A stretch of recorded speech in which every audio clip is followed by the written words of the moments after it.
Qu'est-ce qu'on est bien sous sa couette, devant un bon film et avec de quoi grignoter, non? Le silence, la chaleur, cette sensation enveloppante de sécurité, moi, je pense que oui. C'est agréable, c'est confortable, franchement, que demander de plus? Et pourtant, si vous avez des objectifs à atteindre, si vous espérez un changement dans votre vie personnelle ou professionnelle, rester sous la couette ne vous aidera pas beaucoup. Je ne parle pas uniquement de la couette, vous l'aurez compris, c'est une image, une métaphore de cette fameuse zone de confort dont on parle tant.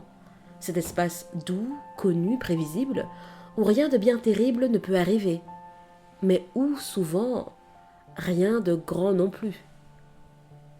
Pensez à ce que vous voulez vraiment.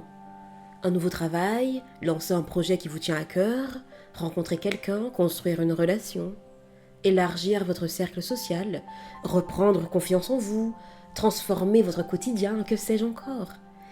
Eh bien, vous imaginez le nombre d'opportunités qui passent pendant que vous êtes là, dans un confort tiède, mais immobile?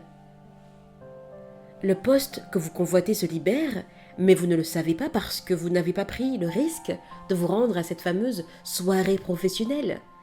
La personne qui pourrait bouleverser votre vie traverse la même rue que vous, mais vous ne le saurez jamais, parce que vous avez annulé à la dernière minute.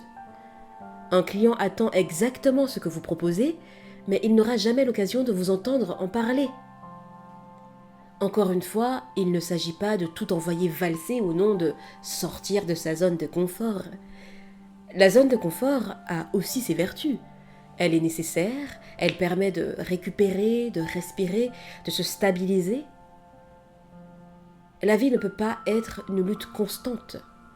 Mais attention à ne pas confondre repos et stagnation. Parce que voilà, le changement que vous attendez ne viendra pas dans ce que vous connaissez déjà. Il viendra dans l'inconnu, dans le flou, dans l'inconfort, parfois même dans le vertige. Et c'est précisément là que la magie opère. Je vous donne un exemple. Une amie voulait depuis des mois se reconvertir professionnellement, mais elle restait paralysée par la peur du jugement. Un jour, elle accepte à contre-cœur de participer à une formation en présentiel. Elle s'y rend tremblante, mais elle y va quand même. Et là, elle rencontre une personne qui travaille dans le domaine exact qu'elle visait. Un échange, un conseil, une mise en relation.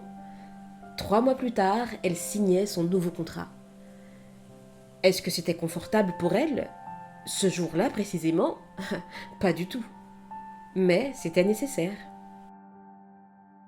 Vous savez, vivre des expériences qui vous poussent à affronter l'incertitude, ce n'est pas juste courageux, c'est formateur.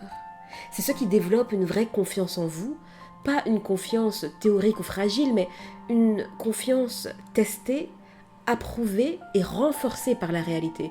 Et vous verrez, à force d'oser un peu, un pas après l'autre, ce qui vous effrayait hier deviendra votre nouvelle norme ou normalité. Alors oui, au début, ça peut sembler inconfortable, mais l'inconfort, c'est le territoire de la croissance. C'est le lieu où on apprend, où on tombe parfois, mais surtout le lieu où on grandit. Posez-vous cette question. La situation dans laquelle je suis aujourd'hui, est-elle simplement confortable ou réellement satisfaisante?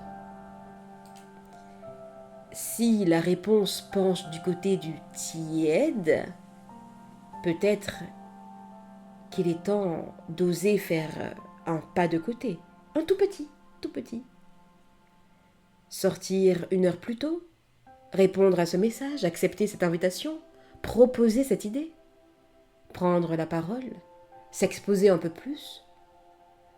Ce sont ces petits gestes-là, accumulés, qui changent une vie.